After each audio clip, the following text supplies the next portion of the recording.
Okay, I think we'll go ahead and get started. Good afternoon. Late yesterday afternoon, we were informed of Iowa's first death related to the COVID-19 virus. I want to extend the thoughts and prayers of our state to the family during this difficult time. Out of respect for them, we will not share specific details about their loved ones, but I can confirm that the individual who passed away was an older adult, aged 61 to 80 years of age, and a resident of Dubuque County. And again, our thoughts and prayers go out to the family at this difficult time. As reported earlier this morning, today we have 21 new positive cases for a total of 145 positive cases in Iowa. There are now 2,578 total negative tests. One new county was added today for a total of 31 counties, and today the total for hospitalized is 23 as of last evening. The mitigation efforts and policies that we've put in place are intentional to protect Iowans most at risk, and those are older adults above the age of 60 and those with underlying health conditions such as heart disease, lung disease, and diabetes. 8 out of the 10 deaths reported in the United States have been in adults 65 years and older. As the virus continues to spread, it's even more important that those most vulnerable take extra precautions to reduce their risk of being exposed and, of course, getting sick. If you're a family member, a friend, or a caregiver for someone at higher risk for COVID-19, there are important steps that you can take to protect their health. Know the medications they're taking and see if you can help them have enough on hand. Monitor any medical supplies they need and create a backup plan. Stay in regular contact so you know how you can help or if their health changes. Now is a critical time when each of us can make a difference on the impact that COVID-19 will have in Iowa. We all have a role and a responsibility to mitigate the spread of the virus and protect the health of our fellow Iowans. So as I've said at every one of these press conferences, please do your part and help us all protect our vulnerable. I also want to assure Iowans that the state is doing our part to ensure that we are prepared to do whatever may be necessary to protect Iowans during this time. Every day, we are assessing our mitigation efforts to slow the spread of the virus and determining whether or not it's time to turn the dial up or turn the dial down. We are making these decisions based on metrics outlined by the Department of Public Health that they laid out yesterday. Those metrics will indicate what and when additional steps should be taken. Again, they are based on the percentage of population that is 65 or older, the percentage of identified cases requiring hospitalization, the rate of infection per 100,000 Iowans in the past 14 days, and the number of outbreaks in settings like long-term care facilities where our older populations and Iowans with underlying health conditions live. We're seeing some states issue shelter-in-place or stay-at-home orders, causing some to ask, why not Iowa? In fact, many of the steps that we have already taken are equivalent to the stay-at-home orders that we are seeing in several of these states, like closing schools and some businesses, implementing work from home and distant learning, and reducing gatherings to 10 people. The significant steps we've taken will help mitigate the spread of the virus, protect the most vulnerable Iowans, and reduce our risk of overwhelming our healthcare system. It's important also that we keep Iowa open for business in a responsible way that protects the health of our people and our economy. We are working to provide relief to Iowa businesses and employees out of work and making sure that they can access the resources they need. To those Iowans who are out of work and have been unable to apply for unemployment online, we hear you. The Iowa Workforce Development has increased the capacity of its mainframe, working with OCIO, and redeveloped field office staff to work in the call center so that they can process more claims. Approximately 250 staff are now answering calls for Iowans who need them. Finally, I'd like to end today with a positive update about PPE. While it continues to be an issue, yesterday, Homeland Security and Emergency Management and the Iowa National Guard began receiving and distributing PPE to counties across Iowa. The Iowa National Guard conducted 26 missions yesterday, 23 are happening today, and more are planned for tomorrow. And these are going to counties all across the state and based on critical need. As we've said all along, there is a national shortage of PPE, so this isn't everything that's needed, but we continue to work with our federal partners and our suppliers, and as soon as the product comes in, we're getting it out where it is needed most. I want to thank Director Flynn and General Correll and their teams for all that they do every single day to help stand up the SEOC as well as get the PPE out to those who need it. With that, I think we'll open it up for questions. Governor, can you give some guidance to both school district officials and families who are trying to figure out, obviously it's an uncertain time, they don't know how long schools will be shut down. So you have districts making plans for potentially coming back to school on April 13th in the best case scenario. Maybe it's May, maybe it's not till the fall.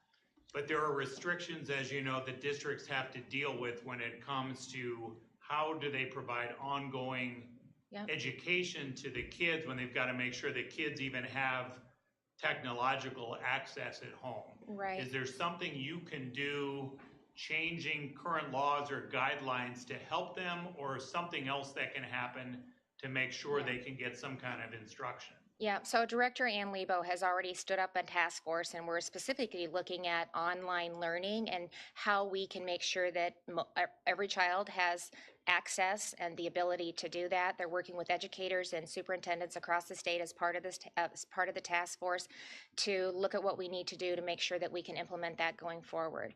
Initially, we said that it would be, we recommended schools closing for 4 weeks, said we would reassess it too. So we continue to every day evaluate where we're at as a state and what or if additional steps need to be taken. And so that will continue to happen. They have a great network in place where they're working with superintendents across the state. They are probably, if not talking daily, through email or conferences. I know it's happening every other day, at the minimum once a week, so that we continue to keep them in the loop. We're seeing fun things happen where teachers are driving by homes to give a shout out to the kids since they can't be connecting with them. But the main thing I want you to know is that they are working on that. We're looking at what we can do to take next steps and what that looks like. Also through the legislation that was passed before the legislature recessed, we addressed the number of days and hours, and the 4 weeks that we've already put into place, that won't have to be made up. And so we'll have to take a look at that, Dave, as we go forward to see if there's some additional steps that we need to take. But those conversations are happening all the time. Can you offer any kind of time frame that they can expect any kind of state guidance? No, I think it's happening. They're working on that, and so hopefully they'll report out again this week. I could maybe bring Director Lebo in tomorrow or later this week to kind of give an update on where they're at with the task force for online learning and some of the things that they've implemented. They've been instrumental in helping us stand up emergency daycare centers, so that's the kind of collaboration and coordination and communication that is happening almost daily. And so I can have Director Lebo come in and give Iowans an update on where we're at with education, next steps. I am not at a place where I can say we hope at this point we'll be able to do something different, because it is fluid, and we take a look at the information, the data that the Department of Health and Dr. Padati has put in place, and we reevaluate throughout the day, and then each morning and each evening when we meet to talk about what we're looking at, what we need to work on, and what we think next steps need to be. Governor, thank you again for holding these briefings. With the metrics for the stay-at-home, I was hoping you could elaborate on what those are, what the specific triggers are in those metrics, and then also, without widespread testing, how can Iowans be confident that the underlying data for those metrics are reliable?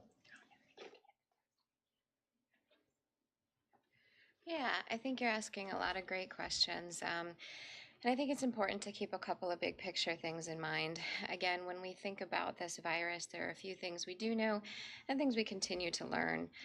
And one of the things that we know, again, is that this is spread by droplets that move from a sick person to somebody else. And again, I know it sounds overly simplistic, but those measures of doing things like staying 6 feet away from others and truly staying home when you're sick and practicing frequent hand washing are examples of personal health measures that are really important and are going to continue to be important for this and all other illnesses.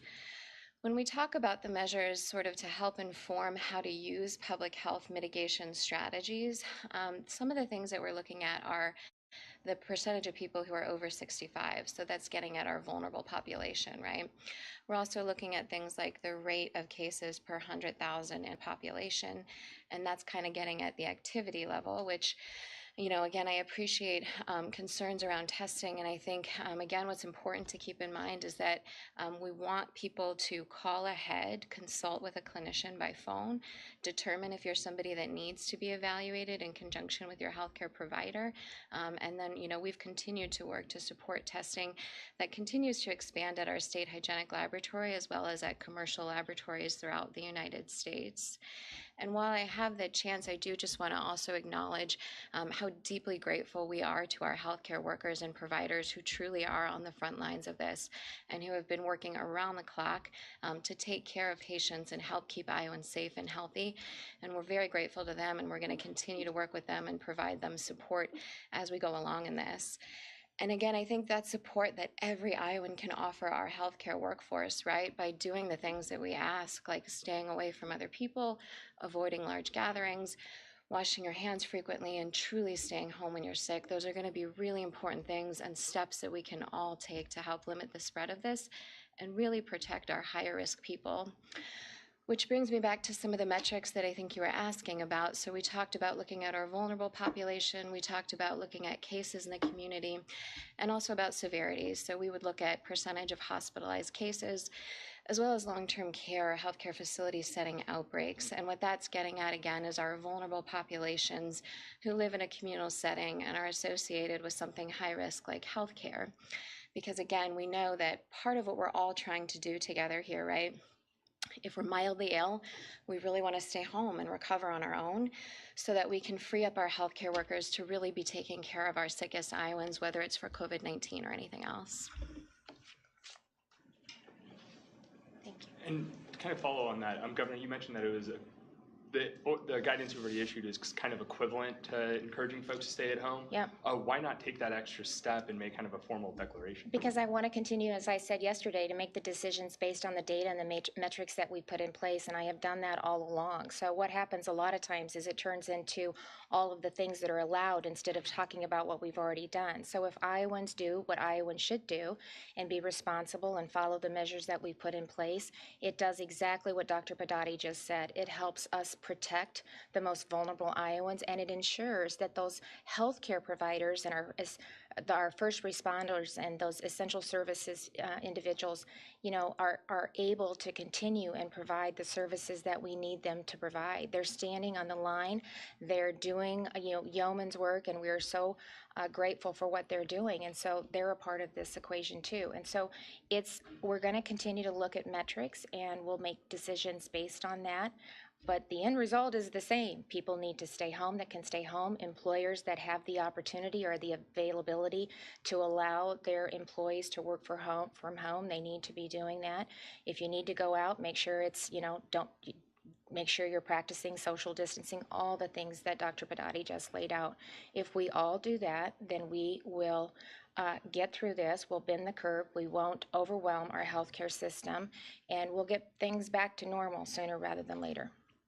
I wanted to ask if you had numbers on the amount of PPE that the state is getting from the federal government and the national stockpile, and if you had an update on the number of ventilators that the state has, and if the public is going to be able to get those numbers. Yeah.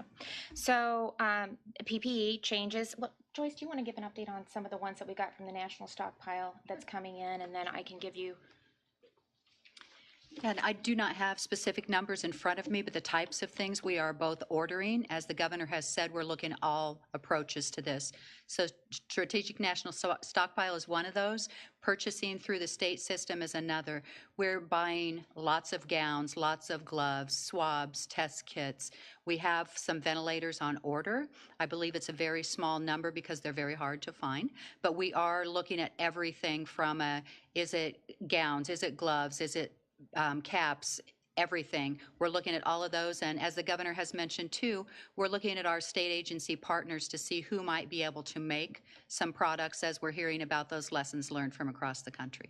Okay. Will we be able to get the numbers that you have put in for orders? I will need to check on if we're giving out those numbers, and I don't have a compiled list right now, but I'll check on that for you. So, and you just have to keep in mind, I mean, that's a snapshot of what's happening because it's an all above approach. And so we're asking hospitals to contact their vendors and put in orders. We're working with business and industry across the state, the Department of Corrections, and then through the WebEOC, they are coordinating what's coming in from the SNS and identifying where the critical needs are at and then allocating and distributing those in the manner in which they need. When it comes to vents, we have approximately 280 right now. We have another order in. We are procuring more all the time. We have healthcare providers that are working with the new CDC guidelines. We're an anesthesiologist. Is that correct? Am I on the anesthesia machine? Okay. Well, I am not a healthcare provider, and so quite obviously. Anyway, they're looking at ways that they can retrofit those and provide additional vents to some of our healthcare providers. So again, I mean, that's the type of conversations and things that are happening on a daily basis. And then I think we did get some in yesterday, and we've got another order coming in to the SNS. Governor, do you have, this might be for Dr. Padati as well, can you explain why we're seeing the daily double-digit increases in the positive cases? Is that spread or is it increased testing? And sort of a second part of that, probably the most questions we get would be about our testing capacity. So can you update us on where that stands today and where we're headed? Yeah, I think you're asking some great epidemiologic questions, and this is an example of a pattern that we follow closely and that we're going to continue to follow, just like everybody else in the country and globally. And you're right that sometimes, there are things you have to take into consideration when you look at patterns, right? You think about the incubation period. So somebody who's diagnosed today would have been somebody who may have been sick or incubating for a while. We take into account things like people who presented to healthcare, right, and had certain symptoms and fell into certain groups. And I think it's important to keep all of that in mind. And looking at those numbers is important because it does help us understand patterns. It helps us understand activity. But we have a variety of other ways that we look at illness activity levels. And again, part of what is so important, is that if somebody is mildly ill, they should stay home and take care of themselves and recover there for all of the reasons that we've talked about, which include preserving our healthcare workforce and resources for our sickest Iowans. But we're going to continue to work with our state hygienic laboratory that continues to expand their capacity, as do the national labs. We want to make sure that we're evaluating patients appropriately and always keeping in mind, that we address as best we can the clinical care of patients, as well as public health safety. And things will continue to evolve just like they have all along in our response to this outbreak. And so, for example, as we get tools, things like medications or vaccines, that might also impact sort of how we're able to test and what the implications of testing are. Do you have where we are on testing ability? Yeah, 1,270 as of today. The number of tests available the people that we can test. Now that's through the state hygienic lab. So remember, we have the commercial test. We have hospitals that are now coming online and they're able to test too. So when we say people are sick at home, call your clinician. They'll walk you through an assessment and make a determination if you need to come in and maybe test for the flu. So it might be the flu that you have. And if they decide that that's not it, then they maybe will go to the next step and test for COVID. But that's outside of what we have for the state hygienic lab. Are you tracking everything then? So your numbers there are just for Iowa City, but are we as a state tracking what the privates and the hospitals are doing? Yep, too? that's also included in the total positive and the total negative. When I give you that at the end of the day, I don't know, what are you asking? When you're saying 1270 is our current capacity, but that's just with the state hygienic lab. Yes. So I don't know if I know capacity from the, we wouldn't know that. But those numbers are increasing all the time. And so I think when I talk about that in that context, people are saying you're being narrow, you're not testing enough. We are being specific, and that has continued to broaden in what we are testing at the state hygienic lab. But in addition to that, really Iowans have the opportunity, working through their clinicians and doctors, to also get a test. So and their parameters are different. I mean, I'm sure they're using some of the same guidelines, but they're a little bit different than what the state hygienic lab potentially is using. One more question in this room before we move to the phone. Nick. We've confirmed that, or multiple long-term care facilities have confirmed that they've been exposed to the coronavirus. Has your administration reached out to those facilities specifically, and is there any additional mitigation that's being advised to long-term care facilities? Well, it's part of the metrics that we're using when we're trying to decide what next steps are. And I'm just really proud, we took a very proactive step when it came to addressing our long-term care facilities because we knew that that was an extremely vulnerable population. And so one of the first steps that we took early on was to provide guidelines to nursing homes. We also met with the Long-Term Care Association. We sat around the table to make sure that we were consistent in the messaging, talking about reducing the number of visits and what that looks like, and just extra steps that they could take to be ready for COVID-19 as we saw it start to expand. And then in addition to that, I don't know if you remember or not, but the Iowa Department of Public Health made great efforts in reaching out to every single nursing home, which is about a long-term care facility, which is about 444, to make sure that they had a contact there and that they knew they had a contact at the Department of Public Health. So they really took a lot of proactive steps in the beginning to really do everything that we could to mitigate the occurrence happening and to really try to, again, bend the curve and make sure that we're protecting some of our most vulnerable Iowans. We also, the Iowa Veterans Home and the Department of Human Services with our state facilities and the Department of Corrections, they implemented many of the same procedures. We stopped non-essential travel outside of Iowa. We also said if anybody traveled outside of Iowa when they came back, they had a mandatory 14-day isolation because, again, we know those are really vulnerable populations there, and just the rate of spread could increase so rapidly. And of course, the potential rate of deaths also would be high in those areas potentially.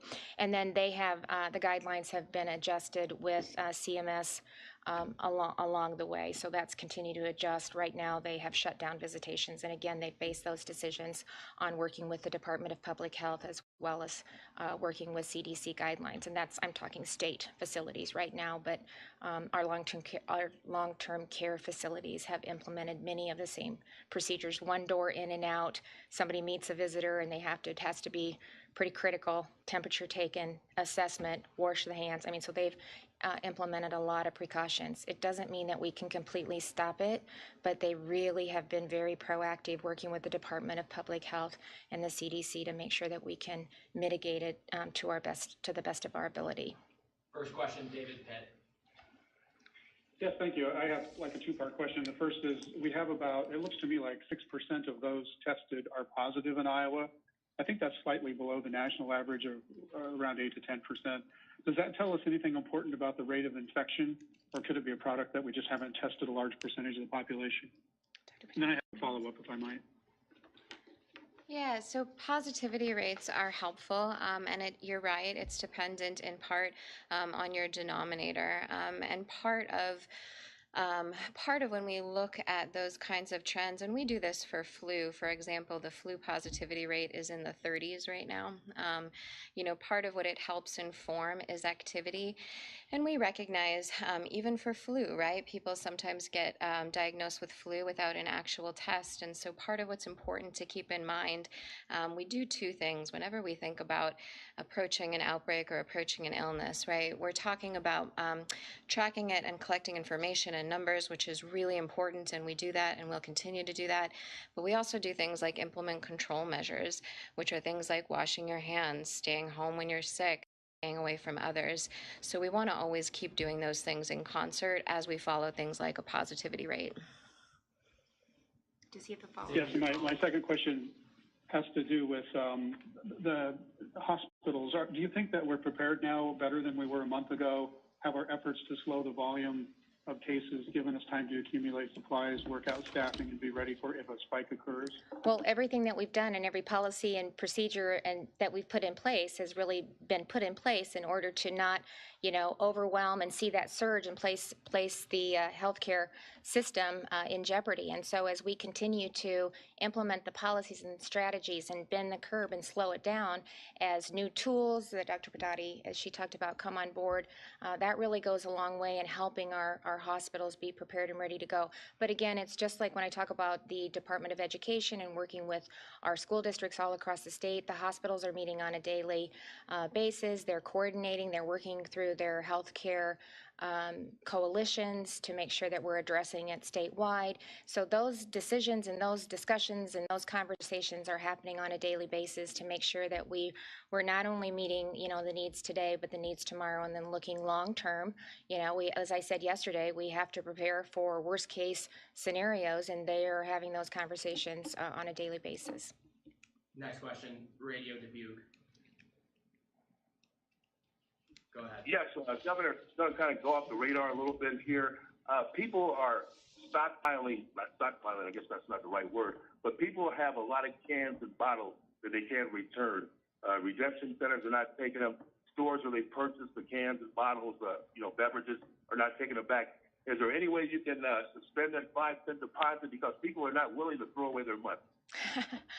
We'll add that to my legal counsel's, Sam's list of things to look at, and I don't mean to be funny. So, we did think about that earlier, that potentially could be a problem. So we'll review that and see if there's some things that we can do to help alleviate the issue that you just described.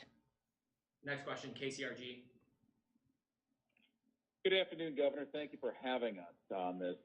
This is on shelter in place. I know the mayor of Cedar Rapids, some leaders in Lynn County have talked that they do want the shelter in place. But even just today, we had hospital leaders in Johnson County, where we've seen 43 cases, say they do not want a formal shelter in place because of supply chain issues, getting the products that they need, also causing more anxiety. Have you also heard from hospital leaders on this who are following along with you not putting a shelter in place on it? That's all.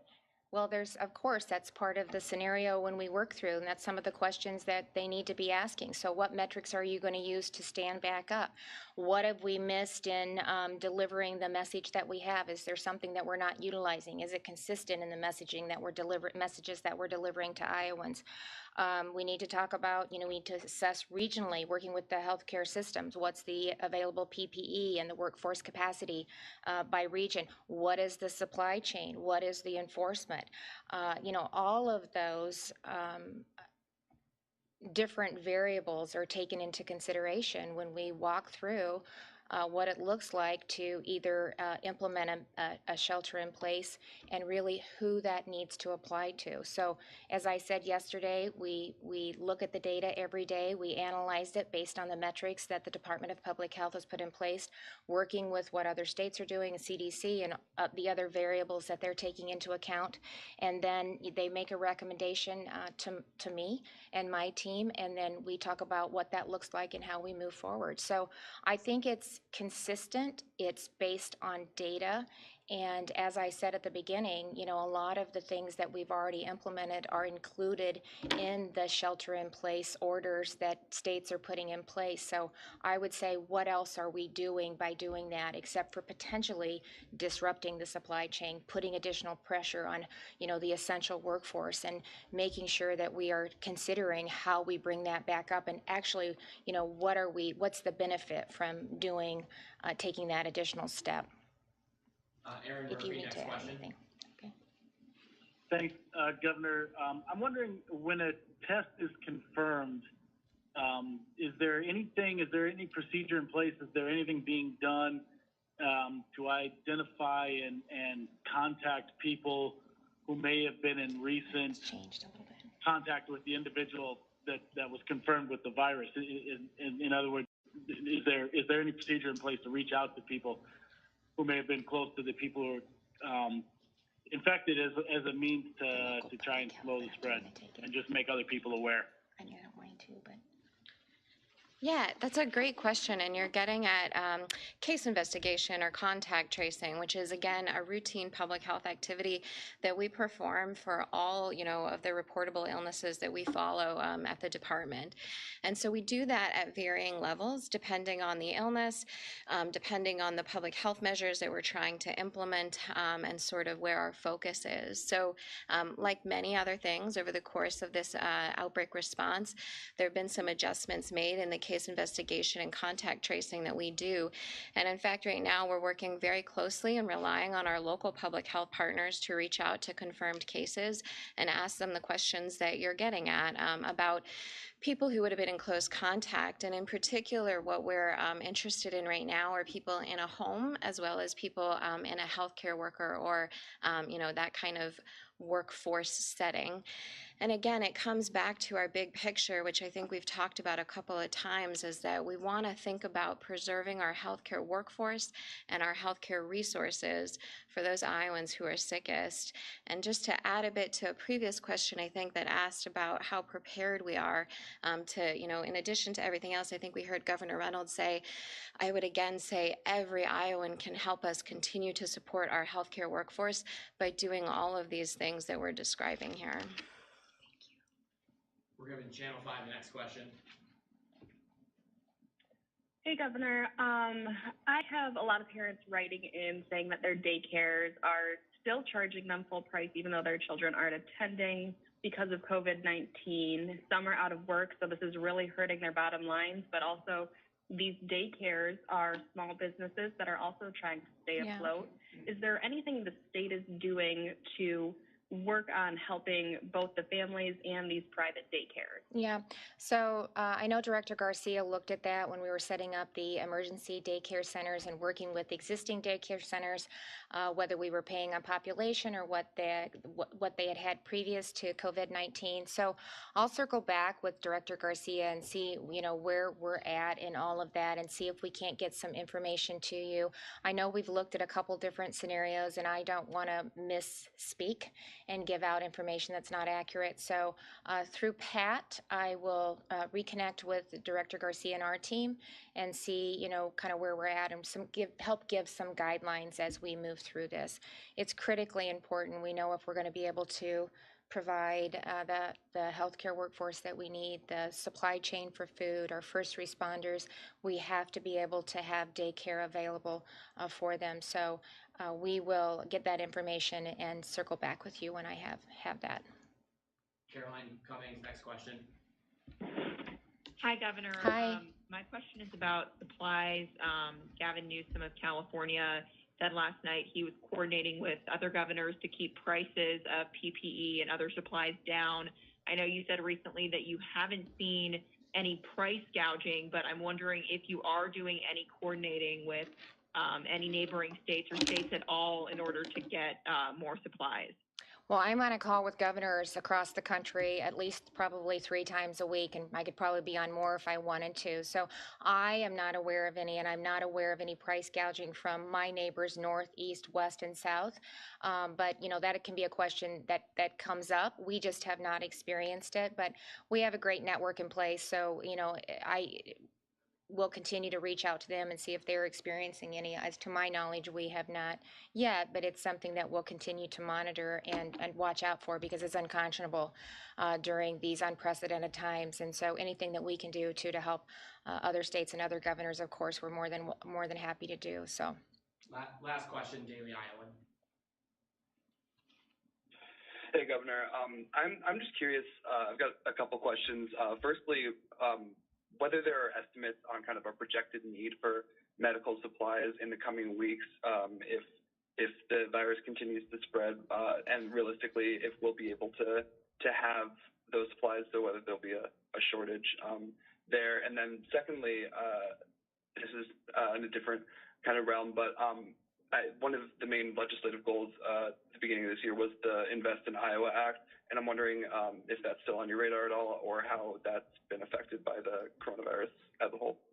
Well, as proud as I am of the Invest in Iowa Act, I have to admit that's kind of on hold right now while we really meet the needs of Iowans. So we're focused every day to make sure that we can mitigate and slow the spread of the COVID virus, to make sure that we're really focusing on those most vulnerable that would be impacted the most severely by COVID, and to make sure that we're doing what we need to do to provide the resources to the outstanding healthcare providers that are working every day, our first responders, essential service members. So that's what we're focused on day in and day out right now. And as far as the supplies, we've asked, they're asking the different healthcare providers to, take a look at a 7-day supply. We take a look at numbers when it comes through Homeland Security, and they're placing their order both to their own vendors and through through the WebEOC. When they bring those orders in, they're prioritizing based on the numbers and getting them where they need to go. So we just monitor it on a daily basis to make sure that we can meet the needs, and we're constantly looking for additional resources where there are shortages. But Iowa's no different than any other state across this country. PPE continues, personal protective equipment continues to be a challenge, and we talk about it every day. We end at the beginning of the day and at the end of the day, and every hour in between, somebody on my team is trying to figure out what they can do to get the necessary PPE so we can protect those that are protecting Iowans on an every day. So we're working on that daily. And just to reiterate one more time what Dr. Padati said over and over, and what I've said, we all can help protect those most vulnerable, the ones that I just outlined, by really practicing the procedures that we've laid out since the first time we did one of these press conferences. So be responsible. We're Iowans. We can do this. Help us protect those most vulnerable, and let's figure out what we can do to get through this and get life back to normal sooner rather than later. And we can do that with your help. You can help protect those healthcare workers that are protecting those most vulnerable. So thank you.